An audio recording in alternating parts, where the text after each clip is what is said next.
Ya, terima kasih Bu Nita sudah membuka acara dan menyambut kita. Selamat datang semuanya untuk para peserta Coffee Talk yang hari ini bergabung di Zoom, streaming YouTube dan Facebook kita. Semoga hari ini sehat Bapak dan Ibu sekalian. Saya sangat antusias sekali dengan tema hari ini bertumbuh pasca stressful pandemi COVID-19 di era new normal. Bersama Bu Urba, Bu Ceria, dan Bu Ragil. Untuk yang pertama, saya akan bacakan untuk sedikit riwayat dari Bu Ceria ya. Bu Ragil. Bu Ragil ini sebagai... Bu Ragil dipanggil Bu Itis, Mbak. Bu Itis. Oh, Bu Itis. Ya, maaf ya, Bu. Bu Itis perawat sejak 1991 di Rumah Sakit Swasta Gunung Kidul, Bantul. Sebagai unit tugas poli batuk, poli umum, poli lansia, UGD, rujukan, dan konsultasi. Ya, saya persilakan waktu dan tempat Ibu Itis, saya persilakan. Baik, Assalamualaikum warahmatullahi wabarakatuh. Materinya bisa dilihat ya? Sudah sampai? Bisa Bu, ya. Sampun. Mungkin dibesarkan saja. Bagaimana? Ya, sampun. Ya. Sebelumnya, Assalamualaikum warahmatullahi wabarakatuh. Assalamualaikum warahmatullahi wabarakatuh. Allahumma sholli ala sayyidina Muhammad wa ala ali sayyidina Muhammad. Yang pertama-tama, puja dan puji syukur kehadirat Allah Subhanahu wa taala. Pada siang hari ini saya diberikan kesempatan untuk bertemu dengan teman-teman dan ada Ibu Urba, Ibu Ceria yang tentu saja sudah lebih expert di bidang kesehatan mental. Untuk saya sendiri, saya kebetulan kalau di Puskesmas adalah pemegang program kesehatan jiwa. Jadi, selain sebagai perawat, saya adalah penanggung jawab kesehatan jiwa. Baik itu psikotik maupun non-psikotik, sehat, berisiko, dan sakit itu masuk dalam ranah saya sebagai perawat penanggung jawab kesehatan jiwa. Sebelumnya saya cerita dulu bahwa saya menjadi perawat, sebenarnya memang kalau ditanya sebagian besar perawat itu jarang yang benar-benar bercita-cita jadi perawat gitu. Tapi sebagian besar kalau saya tanya banyak mahasiswa dari UMY, dari YKY, dan beberapa yang praktek di tempat kami itu jarang yang punya cita-cita sebagai perawat. Namun toh mungkin dari ketidaksinkronan antara harapan dan kenyataan hidup, ternyata memang itu perjalanan hidup manusia yang itu adalah rahasia dari Allah Subhanahu wa taala, dan di masa-masa yang sudah menjelang dewasa menengah itu saya baru bisa menerima bahwa itu adalah profesi saya. Ya saya jadi dulu waktu zaman tahun 90-an itu pendidikan perawat itu sangat dibutuhkan oleh pemerintah Indonesia, sehingga saya hanya dari SMP kemudian masuk ke sekolah perawat setingkat SMA, setelah itu lulus langsung menjadi pegawai negeri. Nah, sebelum jadi pegawai negeri itu saya kerja di salah satu rumah sakit swasta di Yogyakarta, kemudian menjadi PNS di Gunung Kidul dan berpindah di Bantul, seperti yang disampaikan oleh Mbak Nada tadi. Selanjutnya mungkin sebelum kenapa saya bisa terkena COVID itu memang kalau kita lihat sejarah masuknya COVID di Yogyakarta, memang Bantul langsung menuju ke shelter salah satu cabang dari rumah sakit lapangan khusus COVID yang ada di Bambang Lipuro, Kabupaten Bantul. Gedungnya sangat indah dan itu tentu membuat kami juga lebih merasa nyaman.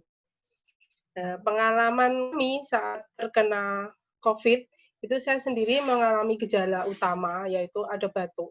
Batuk ini juga lebih dari 1 minggu, kemudian badan itu kedinginan, bisa sangat dingin sampai harus berselimut rangkap, kemudian ditindih bantal seperti itu.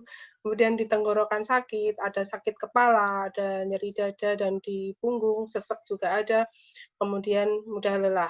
Apalagi kondisi saya memang saya dulu waktu kecil memiliki asma, kemudian setelah dewasa itu hilang. Namun dengan adanya pandemi ini, entah mengapa kemudian muncul dan itu sangat berat bagi saya untuk menjalani masa-masa pandemi sebagai pelayan di bidang kesehatan. Dari gejala tersebut, maka perawatannya itu kami diberikan istirahat total, jadi diisolasi total, kemudian di sana ada semuanya dicukupi, kecuali untuk aktivitas memang kami mandiri, semuanya mandiri, tetapi untuk makan, minum, semua disediakan. Jadi minum itu ekstra, jadi ada susu, ada minuman-minuman bernutrisi tinggi, itu kami dapatkan dari Pemda. Kemudian ada makanan itu juga tinggi kalori, tinggi protein, ada obat pereda nyeri, ada antibiotik, antivirus, multivitamin, kemudian ada zinc, vitamin D, obat kumur, dan kami menjalani isolasi hanya sampai 7 hari. Setelah swab evaluasi 2 kali kami negatif, maka kami boleh pulang dan langsung boleh kerja. Tetapi ternyata untuk saya karena mungkin ada asma dan memang benar kata Mbak Nita, ada stres di sana, maka saya seharusnya bisa bekerja. Itu ternyata saya bisa bekerja itu seharusnya tanggal 6-7 harusnya sudah bisa masuk, saya baru bisa masuk di tanggal 19. Karena saya merasa fit, tubuh ini terasa fit itu baru di tanggal 16. Kebetulan tanggal 17 libur, tanggal 18 itu work from home, kemudian 19-nya baru bisa masuk. Kemudian upaya ekstra lain tentu saja ada ibadah ya, alhamdulillah di sana semua dilayani sehingga waktu-waktu yang luang itu benar-benar kami gunakan untuk beribadah. Teman saya itu bahkan sampai khatam. Kalau saya sendiri baru sampai sepertiga. Jadi benar-benar untuk ekstra. Jadi sholat habis subuh sampai sholat isra, sholat duha itu bisa nyambung. Kemudian selalu berjamaah walaupun di dalam sholat berjamaah bersama 12 teman yang lain itu tetap jaga jarak, pakai masker, dan di setiap meja ada hand sanitizer untuk selalu mencuci tangan. Kemudian ada minuman, itu ada herbal, itu macam-macam, itu juga kami tenggak dari minum kayu putih, minum wedang uwoh, kemudian adalah yang bentuk perhatian dari saudara-saudara, teman-teman itu mengirimkan beberapa minum. Selama itu dinyatakan dari BPOM itu diperbolehkan, maka kami telan semuanya. Jadi kemudian makan itu juga yang dari nasi dus, kemudian yang lain-lain banyak yang mengirimi itu juga kami konsumsi, kemudian ekstra kebersihan, jadi mengepel, mencuci di tempat shelter, tempat isolasi itu kami laksanakan, tapi kami tidak boleh masuk ke kamar yang lain. Jadi benar-benar untuk kebersihan sendiri, kemudian jarak antar teman, jaga jarak itu di kamar pun kami tetap melaksanakan. Lepas masker itu hanya saat makan saja. Selain itu nggak pernah lepas masker. Kemudian istirahat benar-benar kita gunakan dengan semaksimal mungkin. Kemudian ekstra berjemur. Kalau olahraga itu kami laksanakan ada di ruangan shelter. Nah, ini gambarannya jadi sangat memorable sekali ya. Waktu malam takbir itu kami berada di isolasi, dan di dalam perasaan kami itu ada perasaan sedikit terluka, karena saat kami di shelter, itu kami dikurung, sedangkan masyarakat yang ada di luar sana itu terdengar takbiran berjalan keliling di jalan. Itu rasanya ada rasa sakit hati di perasaan kami. Mungkin ya manusiawi sekali ya, mereka bebas seperti itu, sedangkan kami harus terkurung di situ, berpisah dengan keluarga. Bahkan teman saya itu masih ASI 8 bulan, kemudian yang besar baru 5 tahun, harus pumping sambil nangis juga. Itu kami juga harus saling menghibur, karena takut ASI-nya nanti juga menurun. Kemudian ada kiriman-kiriman yang membahagiakan kami, kemudian ini contoh berjemur, ini wedang uwuhnya, kemudian mendapatkan perhatian juga dari bupati, kepala dinas, kemudian dari kepala dinas provinsi sendiri, dan banyak yang lain dari IPKJI, PPNI, ID, PDGI, semua organisasi profesi itu juga benar-benar memberikan perhatian untuk kami agar ada rasa bangkit, ada rasa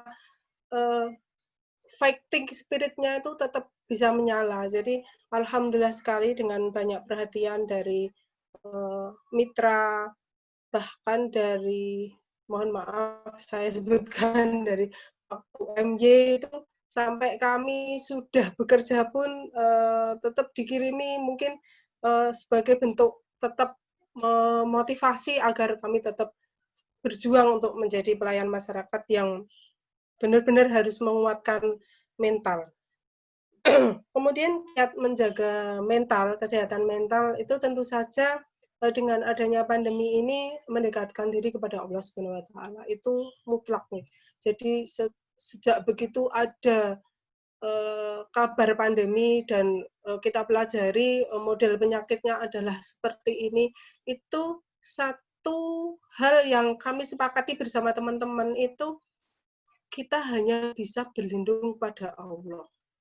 Iya karena butuh, iya karena stain. Itu benar-benar hanya itu yang bisa kita lakukan, selain kita berupaya semaksimal mungkin sebagai kodrat manusia, bahwa kita memang harus berusaha sebelum pasrah. Tetapi toh dengan segala upaya, bahkan saya itu beberapa teman yang kebetulan terpapar itu sebenarnya malah adalah orang-orang yang benar-benar melaksanakan upaya dengan sangat ekstrim, sangat maksimal. Namun toh demikian mungkin sudah kodratullah ya, kami mendapatkan itu, dan wajib kita syukuri, walaupun terkena, tetapi ternyata Allah tetap melindungi kami juga dengan suatu kesembuhan, dibantu oleh banyak orang. Nah, kiatnya selain mendekatkan diri kepada Allah adalah membatasi berita. Benar-benar tidak membuka berita-berita yang akan membuat kami menjadi semakin down. Sejak adanya berita ini, bahkan saya pernah di grup RT, di grup ibu-ibu, kalau ada share tuh dengan halus saya memohon mungkin hal baik saja yang bisa kita bagi, untuk hal-hal yang menakutkan, yang akan membuat kita semakin down, bisa dibatasi, mungkin dengan orang-orang tertentu yang memang secara mental Bapak Ibu sudah mengetahui, bisa diajak berbagi untuk hal tersebut. Tapi untuk di grup tidak membagi kabar-kabar yang membuat kami semakin down. Kemudian menciptakan sesuatu hal yang menggembirakan dan bahagia. Maka kenapa saya tampilkan di sini ada bunga lebah, kemudian ada anak saya. Ini memang hal-hal baru yang harus kita ciptakan. Sebenarnya saya hanya mengeksplor di sekitar lingkungan, misalnya kemudian fotografi, melihat lingkungan yang kita lihat hanya hal yang kecil, tapi ternyata itu adalah sesuatu yang indah, bisa kita membuat bahagia. Karena saya tahu banget masyarakat ini sekarang semakin nggak sabar, pengen segera keluar, pengen segera piknik, pengen segera. Padahal sebetulnya kita bisa kok menciptakan kebahagiaan itu dengan di rumah saja. Saya menanam sayuran, sisa-sisa sayuran dari daun bawang, biji cabai, biji tomat, pangkal sawi, itu saya tanam di kebunnya. Itu ternyata bisa menumbuhkan rasa gembira dan bahagia. Padahal itu saya belum pernah melakukan itu, menanam dan lain sebagainya itu dulu saya nggak begitu. Sekarang dengan adanya pandemi mencobalah sesuatu yang baru yang membuat kita bahagia, sekaligus ketahanan pangan untuk di dapur saya. Kemudian menjaga nutrisi dan cairan, jadi sekarang mutlak minum harus banyak. Nutrisi yang penting gizi seimbang ini harus lupakan diet dulu, yang penting takarannya harus benar, tidak hiperkarbo, hiperlemak, hiperlipid, itu harus tetap kita jaga, namun seimbang tetap. Kemudian istirahat cukup, mungkin tidak main gadget sampai terlalu larut malam, malah melihat mungkin drakor atau apa, kita kurangi, mungkin diatur agar istirahatnya kemudian cukup, kemudian olahraga, berjemur, ini tentu saja ada hormon-hormon tertentu, ya Ibu psikolog, untuk bisa mengeluarkan hormon serotonin, kemudian dopaminnya terjaga, kemudian norepinefrinnya juga mungkin nanti bisa dijaga dengan hal-hal tersebut, sehingga mental kita bisa terjaga. Kemudian kita tetap menjalankan safety first, yaitu keamanan itu adalah yang paling utama. Kita akan merasa terancam apabila kita tidak aman. Sehingga benar-benar oleh manajemen disediakan alat pelindung diri yang maksimal, dan kita itu gunakan dengan semaksimal mungkin. Kalau kita ceroboh, tentu kita juga khawatir, aduh aku kemarin habis melayani itu pas ternyata pasiennya positif, kemarin saya nggak pakai ini. Nah, itu kan kita meneror diri sendiri. Nah, saya nggak mau terjadi seperti itu, sehingga dari berangkat minta pamit sama keluarga, kemudian naik motor itu juga dengan doa, kemudian di jalanan itu daripada mulut diam saja, itu apalah semua bisa kita lakukan, dari hasbunallah wa ni'mal wakil, ni'mal maula wa ni'man nasir, kemudian subhanallah wa bihamdi, subhanallah wa bihamdi, dan lain sebagainya kita bisa ucapkan. Kemudian di sela-sela waktu luang itu apapun, istighfar, mohon ampun, ya kena kedua, ya kena stain, itu juga kita lakukan. Kemudian penuh dengan kedisiplinan, ya, dimanapun berada itu harus disiplin.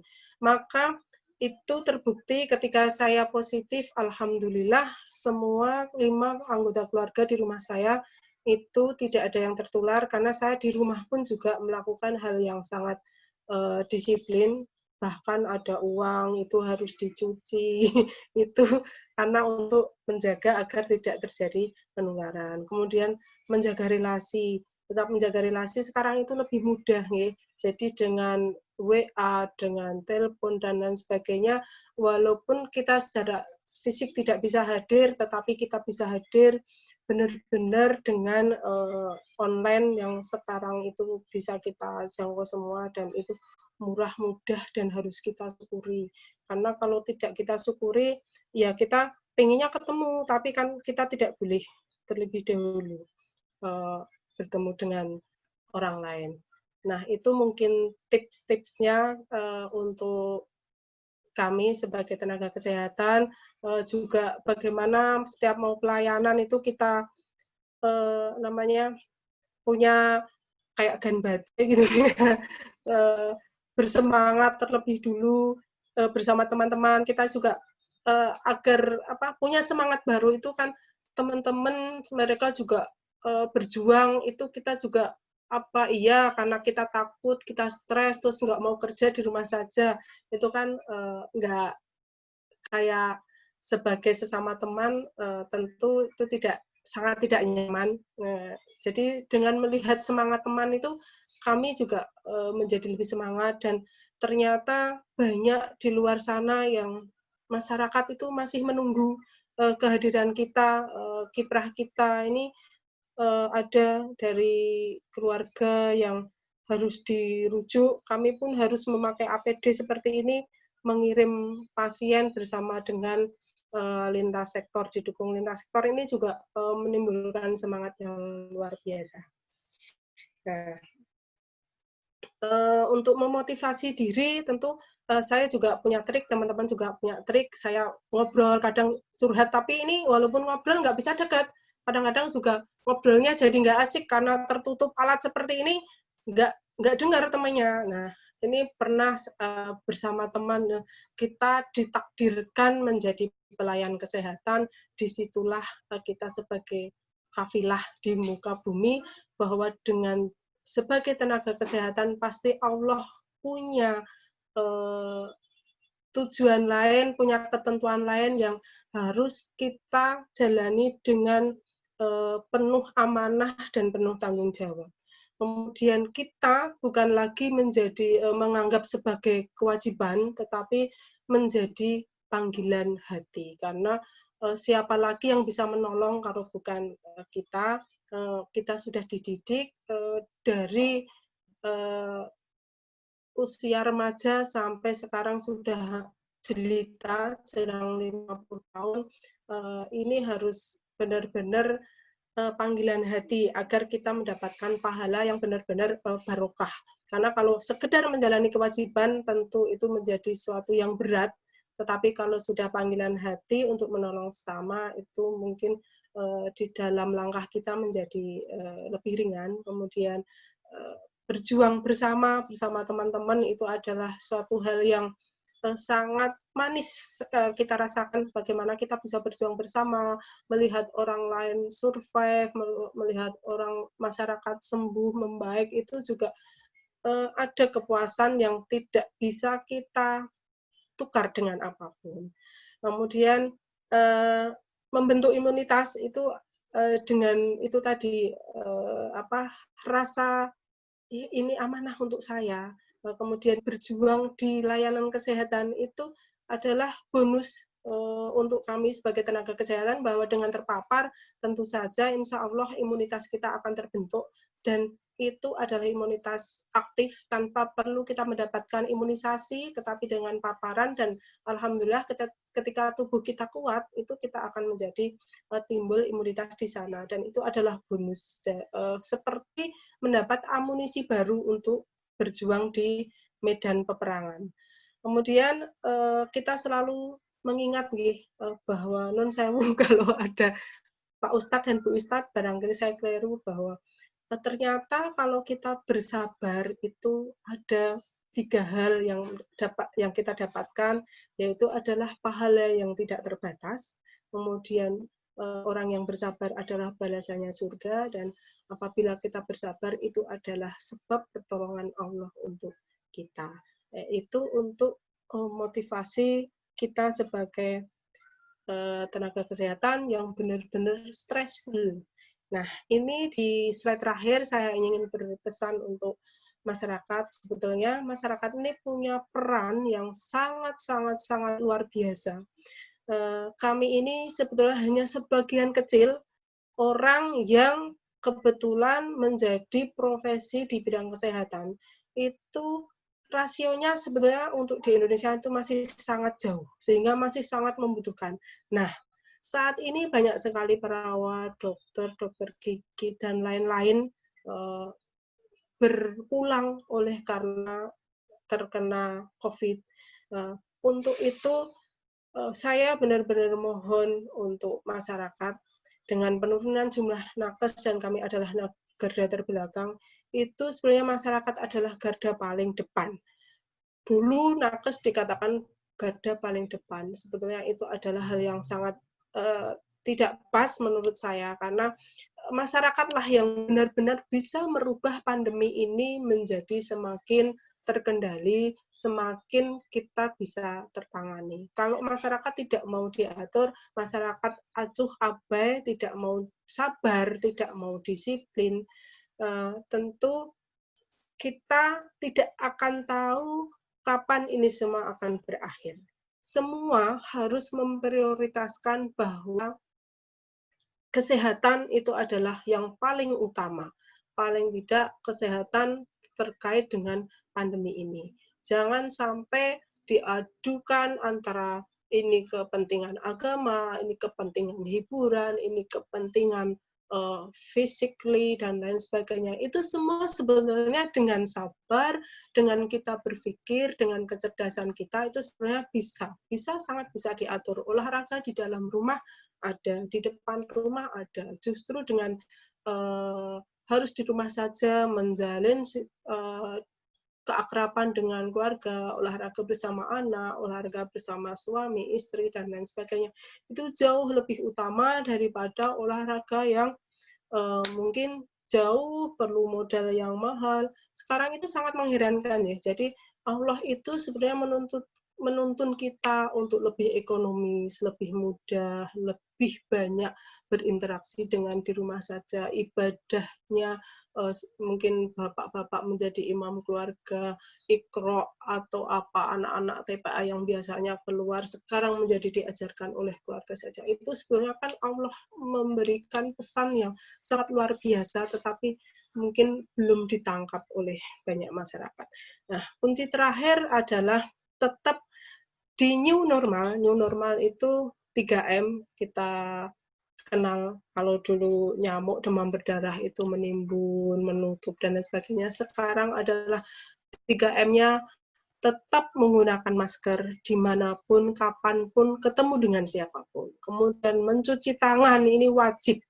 Menjaga jarak ini wajib. Ya. Jadi kalau yang namanya kewajiban ini harus dilaksanakan. Kalau tanpa dilaksanakan, maka gambaran pandemi COVID akan sampai kapan, sampai seberapa banyak, kami juga tidak akan pernah tahu. Sehingga monggo masyarakat di sini yang mungkin ikut taksau ini bisa menyampaikan ke orang-orang di luar sana dan untuk diri sendiri tetap sabar, disiplin, dan tidak egois. Mungkin itu saja yang bisa saya sampaikan. Sebelumnya mohon maaf. Saya akhiri. Wassalamualaikum warahmatullahi wabarakatuh. Waalaikumsalam warahmatullahi wabarakatuh. Terima kasih kepada Bu Itis sudah membagikan ceritanya, membagikan pengalamannya sebagai pasien COVID pada pandemi tahun ini. Nah, ada beberapa yang saya catat ya, dari tips dari Bu Itis ini, yaitu mendekatkan diri kepada Allah. Saya percaya pernah mendengar nih Bu, ada beberapa quotes, yaitu kepercayaan klien terhadap Islam merupakan bantuan amat berharga dalam proses penyembuhan. Jadi betul ya apa yang diceritakan oleh Bu Itis pada hari ini. Kemudian membatasi berita-berita yang sangat negatif itu sangat berpengaruh kepada masyarakat. Kemudian menciptakan gembira dan bahagia sendiri, menjaga nutrisi dan cairan, istirahat yang cukup, kemudian olahraga, berjemur, dan safety first, seperti itu. Nah, untuk selanjutnya, cerita dari Bu Itis ini akan ditanggapi oleh Bu Urba. Nah, untuk Bu Urba sendiri, saya akan bacakan CV-nya ya, Bu. Ya. Mungkin, punten Bu, tadi ini di share ininya bisa di.